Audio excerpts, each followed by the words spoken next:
హెచ్చరిక కాలువలో కదలిక ఈ వార్త అన్ని దొంగ మాటలు మీ నోటి నుంచే చెప్పాలి దొంగ మాటలు ఇవన్నీ దొంగ మాటలు నీళ్ళు ఇడుస్తారా గేట్లు ఎత్తుకోవాలన్నా నువ్వు గేట్లు ఎత్తుకుపోయింది ప్రభుత్వానికి హరీష్ రావు హెచ్చరిక 2 గంటల్లోనే దిగివచ్చిన ప్రభుత్వం ఓయమ్ము మల్లన్న సాగర్ నుంచి కూడవెల్లికి 800 క్యూసెక్ల నీరు విడుదల ఇదంతా హాస్యాస్పదంగా ఉంది చూడుర్రి అయితే ఈ కూడలి వాగులకు ఎప్పుడు నీళ్ళు ఇక ఫస్ట్ ఉన్న నీళ్ళు స్టార్టింగ్లో ఉండేది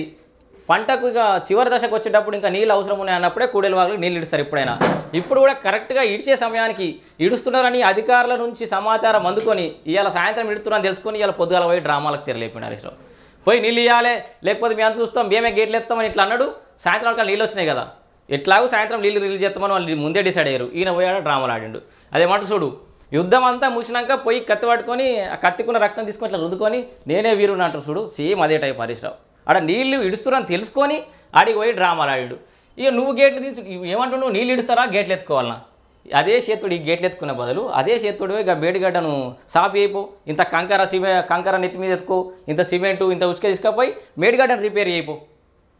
అదే చేతులతో ఎత్తి అయిపోతుంది కదా ఎందుకంటే మీరే కదా అసలు ఇప్పుడు తెలంగాణలో నీళ్లు రాకపోవడానికి కారణం మీరు మేడిగడ్డ రిపేర్ కావడానికి కారణం మీరు ఇప్పుడు మీ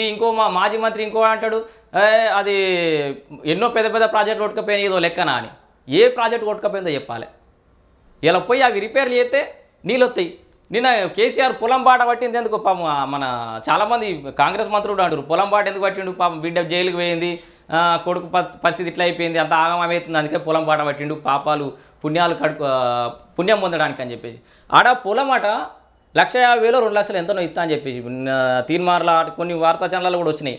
ఆ రైతులని పొలం ఆల్రెడీ చివరి దశకు వచ్చింది పొలం ఎండబెట్టమని చెప్పి 1,00,000 రూపాయలు ఇస్తామని చెప్పేసి ఆ మడిని ఎండబెట్టి కరువు కావాలని ఆర్టిఫిషియల్ కరువు తెచ్చి మరీ వీళ్ళు అడిగొడుతున్న పరిస్థితి మీరు ఏం చేసినా